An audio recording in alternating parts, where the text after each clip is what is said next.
भगवान का भजन करने वाला हर परिस्थिति में प्रसन्न रहने के स्वभाव वाला होता है। एक जगह कीर्तन हो रहा था, सीताराम सीताराम सीताराम कहिए, सीताराम सीताराम सीताराम कहिए, जाहि विधि राखे राम ताहि विधि रहिए, जाहि विधि राखे राम ताहि विधि रहिए, जय जय सीताराम सीताराम सीताराम कहिए, सीताराम सीताराम सीताराम कहिए। भगत लोग बड़ी मस्ती से भजन गा रहे, और एक आदमी भजन न गाए, वहीं बैठा बैठा जमहाई भरी। उससे पूछा तुम ही भजन करो, जाई विधि राखे राम ताहि विधि रही। क्या बोला, रहिए क्या, रहना ही पड़ेगा और कर भी क्या सकते हैं। यह उसकी मानसिकता क्यों है? क्योंकि वो भजन नहीं करता। अगर भजन करता तो जाहि विधि राखे राम ताहि विधि रहिए।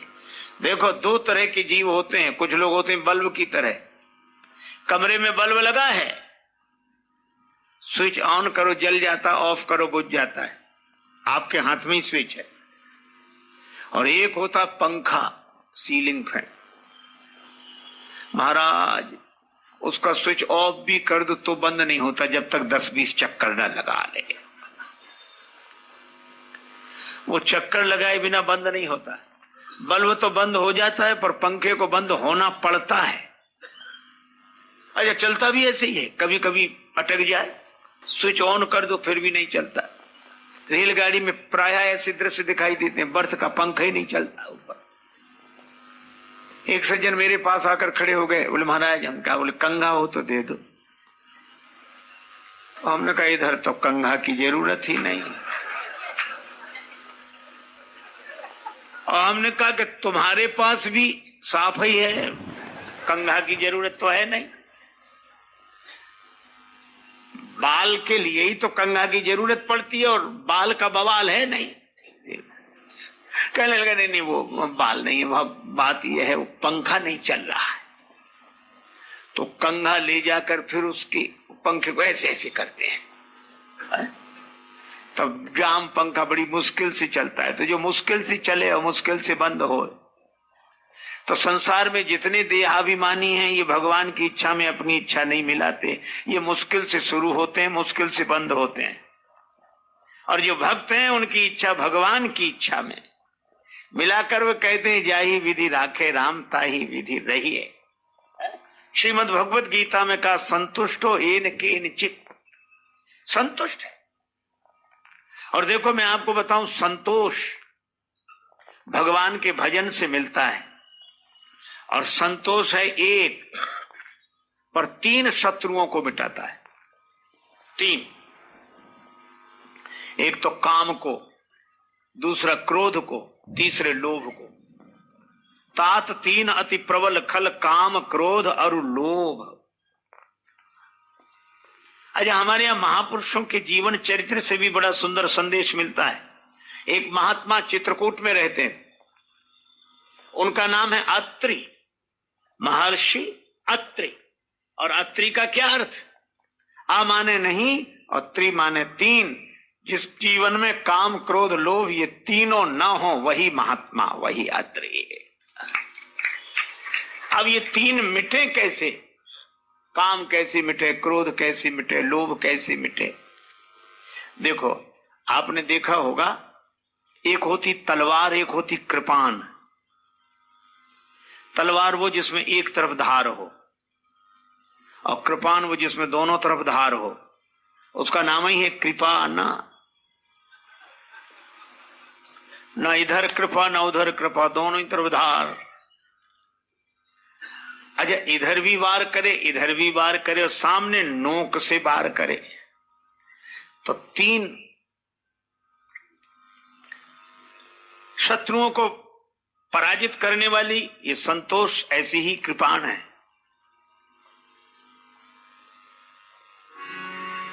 ये काम संतोष के बिना नष्ट नहीं होता। बिनु संतोष की काम न साही, बिनु संतोष की काम, संतोष की काम न साही।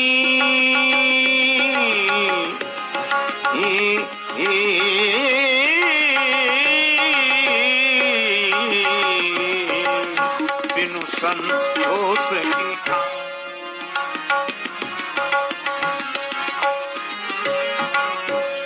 बिना संतोष के काम नष्ट नहीं होता, कामनाएं नष्ट नहीं होती। तो बोलो, संतोष आ गया तो कामनाएं उपद्रव नहीं कर पाती। और जब क्रोध आ जाए तो लक्ष्मण जी ने परशुराम जी को क्रोध में देखकर यही तो कहा, नहीं संतोष तो पुनि कछु कहू, नहीं संतोष तो पुनि कछु कहू, जनि रिस रोक दुसह दुख सहू, जनि रिस रोक दुसह दुख सहू, जनि रिस रोक दुसह दुख सहू। नहीं संतोष तो पुनि कछु, तो पुनि कछु तो। अगर संतोष न हो तो कुछ और बोलो। इसका अर्थ कि क्रोध को भी नष्ट करने वाला है संतोष, काम को नष्ट करने वाला है संतोष, और लोभ को भी नष्ट करने वाला है संतोष। उदित उदित अगस्त पंथ जल सुखा,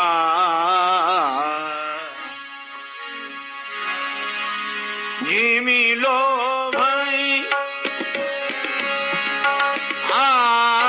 जिमि लोभ सुख संतोषा,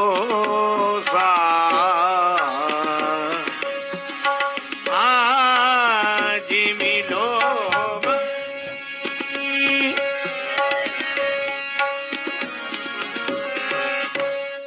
लोभ को भी संतोष नष्ट कर देता है। एक केवल एक गुण आ जाए संतोष। आठवां यथा लाभ संतोषा। देखो, लाभ और लोभ में ज्यादा अंतर नहीं है। ला बनाकर डंडा लगाकर भा बनाते हो तो लाभ, और इसके ऊपर मात्रा बढ़ जाए तो लोभ। लाभ को लोभ बनते देर नहीं लगती। जो अपने लाभ की मात्रा बढ़ाना चाहता है यही तो लोभ है, और ये मात्रा ऊपर की ओर बढ़ी, और सीधी नहीं है कि मिट जाए, बड़ी टेढ़ी है। इसीलिए हमारे एक परिचित श्रद्धे भक्त प्रवर कहा करते थे, देखो जो खाली होता है उसे रिक्त बोलते हैं, और जो खाली होने से भर जाए वो रिक्त, और भरने के बाद भी जो ऊपर चाहे वो अतिरिक्त। जो अतिरिक्त चाहे तो अतिरिक्त, ये तो ठीक है, पर इसके अतिरिक्त अतिरिक्त। एक महात्मा कहते थे, प्राप्त को पर्याप्त समझो, प्राप्त को पर्याप्त समझो। आठवां यथा लाभ, लेकिन प्राप्त को पर्याप्त कब समझेंगे? जब संतोष होगा। प्राप्त को पर्याप्त समझो। पर हम लोग, संत श्री सुंदरदास जी ने लिखा है, कोटि उपाय करे धन के हित भाग, लिखो तितनो ही लहेगो। जितना भाग में लिखा है उतना ही मिलेगा। पर हम लोग क्या करते? एक आदमी चला गांव से लोटा लेकर, अरे गांव में मुझे परेशान करते बहुत दिन हो गए, कुआं छोटा सा है, कुएं से बड़ा तालाब, तालाब भी छोटा है, तो नदी, नदी भी छोटी है, तो कहां समुद्र, इससे तो बड़ा कोई नहीं है। कितना परिश्रम किया, कहां गया, समुद्र के पास। लेकिन बेचारा यह भूल गया कि हम चाहे जितने बड़े समुद्र के पास चले जाएं, पर हमारा लोटा तो उतना ही है। इसी तरह हम चाहे बड़े से बड़े आदमी के पास चले जाएं, पर हमारे भाग्य का लोटा तो उतना ही है, उतना ही भरेगा। कर्म कमंडल कर लिए तुलसी, जहां जहां जाहि सरिता कोप समुद्र जल बूंद न अधिक समाए। बोलो, एक महात्मा फक्कड़ी वाणी में बोलते थे, बड़े मस्त उपदेश प्रवचन तो कम करते। वो कहते थे प्रारब्ध भाग्य, तो क्या करें। वो कहते थे अपने भाग्य में होगा तो भागा हुआ भी आ जाएगा, भाग्य में होगा तो भागा हुआ भी भाग कर आ जाएगा, और भाग्य में नहीं होगा तो आया हुआ भी भाग जाएगा। और कभी कभी हंसी में कहते थे कि हमारे भाग्य में नहीं होगा तो किसी का बाप दे नहीं सकता, और भाग्य में होगा तो किसी का बाप रोक नहीं सकता। हम काहे को परेशान हम। प्रारब्ध तो पहले रचा पाछे रचा शरीर, तुलसी चिंता छोड़ के भजले श्री रघुवीर। इसीलिए आठम यथा लाभ संतोषा, प्राप्त को पर्याप्त समझें। इतने कपड़े ठीक है, इतना पैसा ठीक है, आखिर हम कहीं ना कहीं तो विराम लगाएं। इसी तरह काम पर भी विराम लगाएं, क्रोध पर भी विराम लगाएं।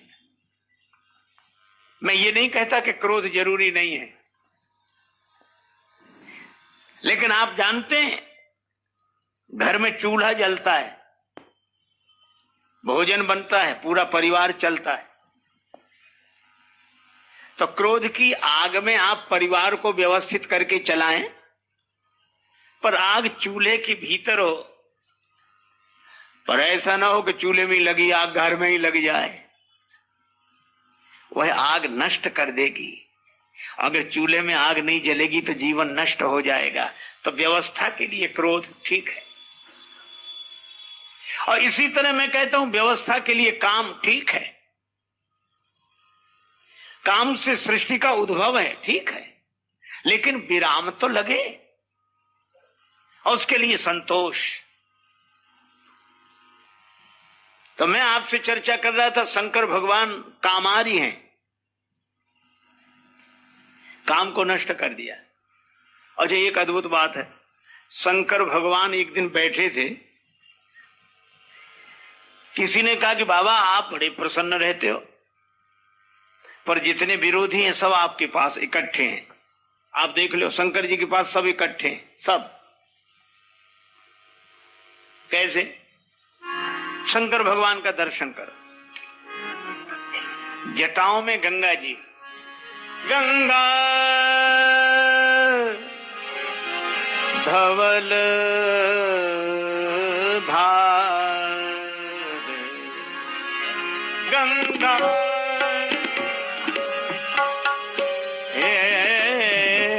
गंगा धवल धार, गंगा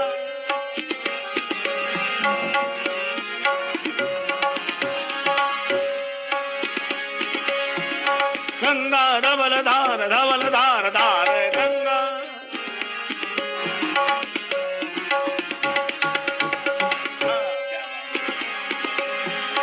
गंगा धवल धार, धवल धार, धवल धार गंगा,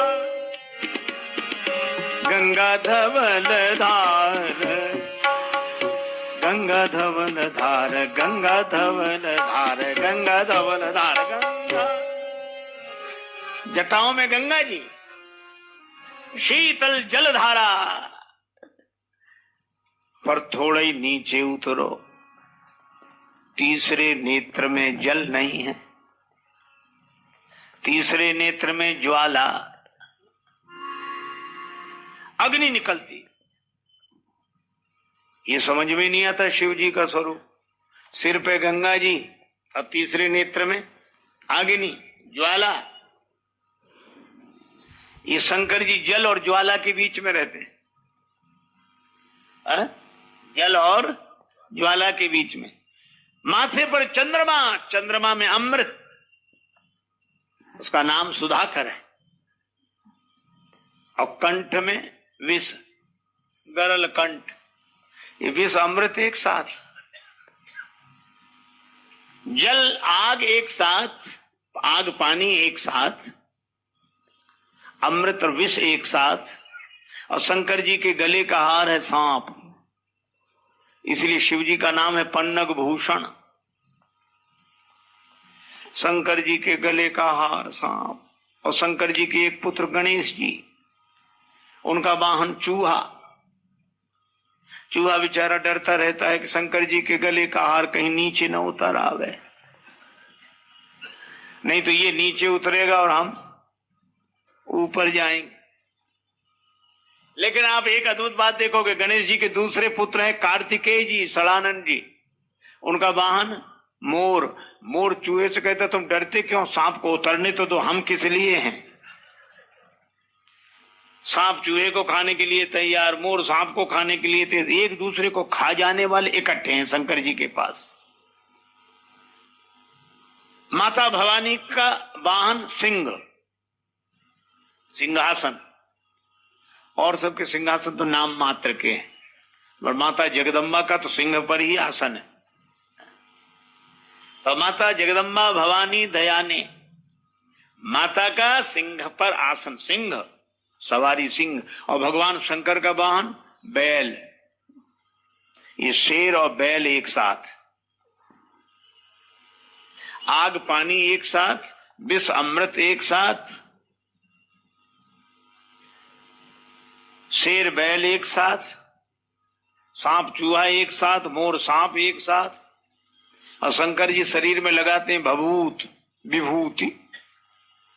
और शंकर जी के साथ रहते भूत। ये भूत भभूत एक साथ। इतने विरोधियों के बीच में रहते कभी शंकर जी को आपने टेंशन में देखा? कभी कथा पढ़ी कि शिव जी बड़े टेंशन में हैं, तनावग्रस्त हैं? कभी ब्लड प्रेशर, डायबिटीज। और हम लोग जरा से विरोधियों के बीच में घबरा जाते। कई बार हमें उसकी टेंशन है, हमें इसकी टेंशन है, उसकी। और शंकर जी को कोई टेंशन ही नहीं है। और शायद इसीलिए नहीं क्योंकि वो अटेंशन है।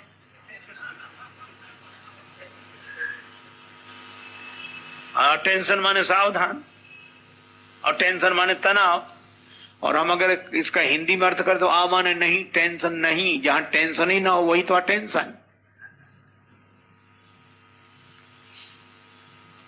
शिव जी से किसी ने पूछा कि आपको इन सब का टेंशन नहीं होता? शिव जी बोले हम तो एक दवा जानते, वही पीते रहते हैं। ऐसी बूटी है अमृतमयी, उसी को पीते हैं। कौन सी बूटी? तुम पुनि राम राम दिन राति, तुम पुनि राम राम दिन राति, तुम पुनि राम राम दिन राति, तुम पुनि राम राम दिन राति, सादर जपहु अनंग अराती, सादर जपहु अनंग अराती। शंकर भगवान दिन रात क्या करते? राम राम राम राम राम राम राम राम राम राम राम, बस। श्री तुलसीदास जी कहते हैं 100 करोड़ रामायण है, और शिव जी ने 100 करोड़ रामायणों में से यही 2 अक्षर चुने। रामचरित सतकोटि महन लिय महेश जिय जाने। ये 2 अक्षर। अब मुझे भी लगता है महापुरुषों ने कहा, रे मन तू 2 अक्षर पढ़ ले और 2 अक्षर के राम नाम से जीवन अपना गढ़ ले। रे मन तू 2 अक्षर पढ़ ले। महाराज शिवाजी के गुरुदेव समर्थ गुरु श्री रामदास जी महाराज श्री हनुमान जी के अंशावतार माने जाते थे और उन्हीं का ये प्रसिद्ध मंत्र है, श्री राम जय राम जय जय राम, श्री राम जय राम जय जय राम, श्री राम जय राम जय जय राम, श्री राम जय राम जय जय राम। वे कहा करते थे कि जब श्री हनुमान जी समुद्र पार करके लंका की ओर जा रहे थे तब इस मंत्र का प्रादुर्भाव हुआ। 13 अक्षर का मंत्र है यह, श्री राम जय जय राम। और महाराज ये भगवान की चलती फिरती पूजा है। कैसे? जैसे हम आवाहन करते हैं, पूजन करते हैं और विसर्जन करते हैं। इस मंत्र में तीनों, श्री राम ये आवाहन है, जय राम ये पूजन है और जय जय राम ये विसर्जन है। श्री राम जय राम चलती फिरती पूजा है। आप भी किया करो, श्री राम फिर पूजन जय राम फिर मानसिक जय जय राम। आप मानसिक पूजा करके तो देखो, ऐसी मंत्र का प्रयोग करके देखो। एक आदमी बड़ा संपन्न था, बड़ा धनी, पर एक महात्मा से बोला कि हम भी भगवान का भजन करना चाहते हैं लेकिन हमारा 1 रुपया खर्च ना हो। महात्मा बोले, अच्छा। महात्माओं के पास सब तरह की युक्तियां होती। बोले 1 नया पैसा खर्च नहीं होगा तेरा, तो मुझे क्या करना? बोले कुछ नहीं करना, तू आंख बंद करके बैठ। बिठाया, तू भगवान की मानसिक पूजा कर, भगवान को सोने के सिंहासन पर बिठा। सोने के सिंहासन, अरे बोले कौन सा खरीदना है यार, बैठा तू तो, तू तो। बोले ये ठीक। अब तो वो भगवान को ठाट ठाट के बड़े सुंदर सुंदर कपड़े पहनावे, सोने के सिंहासन पर बिठावे और बड़े ठाट बाट हाथ जोड़कर पूजा प्रार्थना करे, इतना तरह तरह के व्यंजन खिलावे। भगवान की कृपा, उसका मन लग गया। एक दिन भगवान को खीर बनाकर खिला रहा था, उसमें मेवा मखाने और खीर भगवान को अर्पण करने वाला था। उसको लगा कि चीनी डालें, तो 1 चम्मच भर, ऐसी चम्मच भर चीनी ऐसे डालने लगा। और जैसे ही चीनी डाली उसको याद आ रही ज्यादा हो जाएगी, तो ऐसी आधी चम्मच डाल के फिर ऐसे हाथ कर लिया। ऐसे जब उसने ऐसे किया तो भगवान से नहीं रहा गया, प्रकट होके हाथ पकड़ लिया। बोले अरे यार ये तो पूरी डाल दी, इसमें क्या खर्च हो रहा है तेरा? तो भगवान को मन से अपने आंख बंद कर ली, कोई खर्च नहीं है इसमें। जनकपुर की सखियां कह रही थी, लागल, भोजपुरी बोली का भजन, लागल जनकपुर में मेला, देखे के हमर मनवा करेला। लागल जनकपुर में मेला, देखे के हमर मनवा करेला। मनवा करेला हमर मनवा करेला, हमर मनवा करेला। लागल जनकपुर में मेला। आप लोग भी बोलिए, लागल जनकपुर में मेला, देखे के हमर मनवा करेला। लागल जनकपुर में मेला, देखे के हमर मनवा करेला। किस बात का मेला?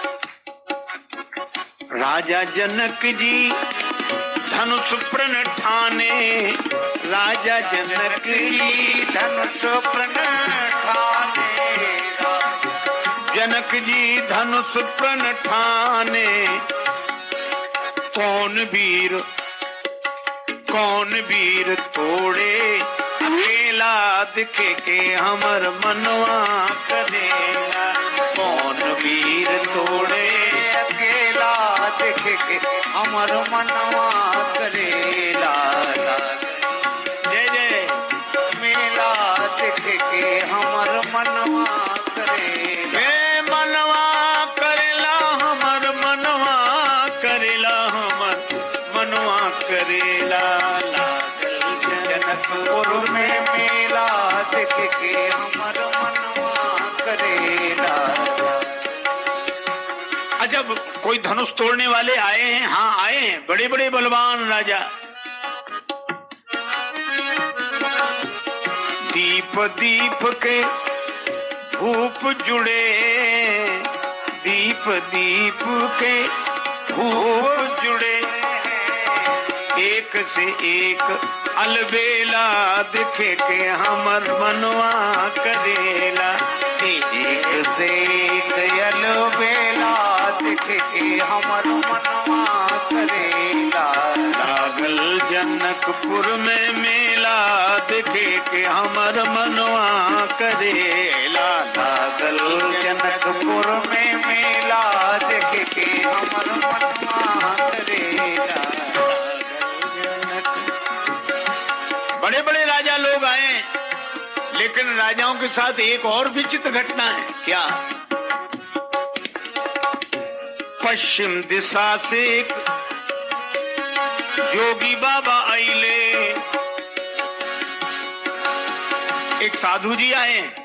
अरे ये धनुष तोड़ने वाले राजाओं में साधु की जरूरत का ये काहे को आए? अकेले नहीं आए। पश्चिम दिशा से एक साधु बाबा आइले और संगवा